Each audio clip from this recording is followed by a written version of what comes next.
Baik, saya langsung ke Mas Toto. Kalau begitu Mas Toto, Iya, jadi bagaimana ini peluangnya untuk bisa terjadi dua poros? Apakah ini peluangnya sangat besar? Karena kan melihat wacana dua poros ini sepertinya sebuah kode kuat begitu dari PDIP. Atau Anda melihat ini hanya gorengan saja karena sudah mepet dengan waktu pendaftaran capres? Bagaimana Mas Toto melihat ini? pertama ini belum mepet ya Mas, karena masih sebulan sebetulnya. Mepet hitungan pendaftaran capres itu kalau kita bicara besok itu sudah hari terakhir gitu.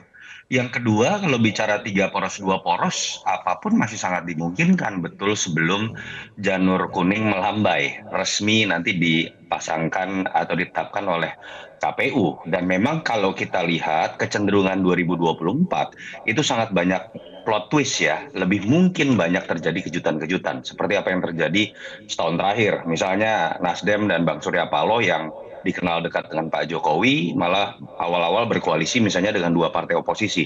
Artinya memang dalam situasi seperti ini ketika incumbent tidak bisa maju kembali, polanya memang akan terjadi apa ya, pola yang lebih mengacak. Yang tadinya berbarisan koalisi bisa berpindah kutub, begitu pula sebaliknya yang oposan bisa masuk ke dalam barisan koalisi pendukung pemerintah.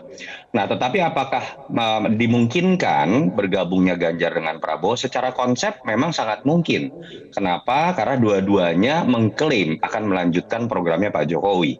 Apakah pernah ada momen yang menunjukkan bahwa keduanya ingin disatukan? Ada. Tanggal 10 Maret kalau kita lihat di Kebumen, Pak Jokowi membawa keduanya dan kemudian ramai dalam sosial media, pemberitaan. Nah, tetapi ada hal yang memang belum bisa disatukan dalam konteks itu. Ketika bicara 10 Maret pun, peristiwa bersama-samanya Mas Ganjar dengan Pak Prabowo, pendukungnya Mas Ganjar berbicara mengenai Ganjar Prabowo. Pendukungnya Pak Prabowo berbicara mengenai Prabowo Ganjar. Dan tadi sudah dijelaskan oleh kedua petinggi partai, karena keputusan tertinggi dari partai itu sudah menyalonkan Pak Prabowo menjadi capres, menyalonkan Mas Ganjar menjadi capres. Situasi real lainnya adalah ketika keduanya ini punya peluang untuk menang kalau kita baca di survei.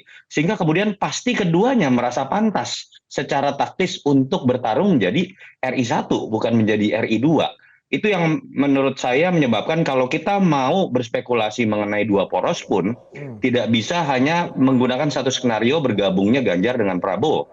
Tapi bisa juga masuk dalam skenario apakah koalisi Caimin Anies dengan Caimin jangan-jangan masih ada peluang untuk bubar dan masuk kemudian di dua koalisi yang ada. Itu yang menurut saya juga harus dilihat sebagai skenario lain. Cara baru mendapatkan informasi. Download Metro TV Extend sekarang.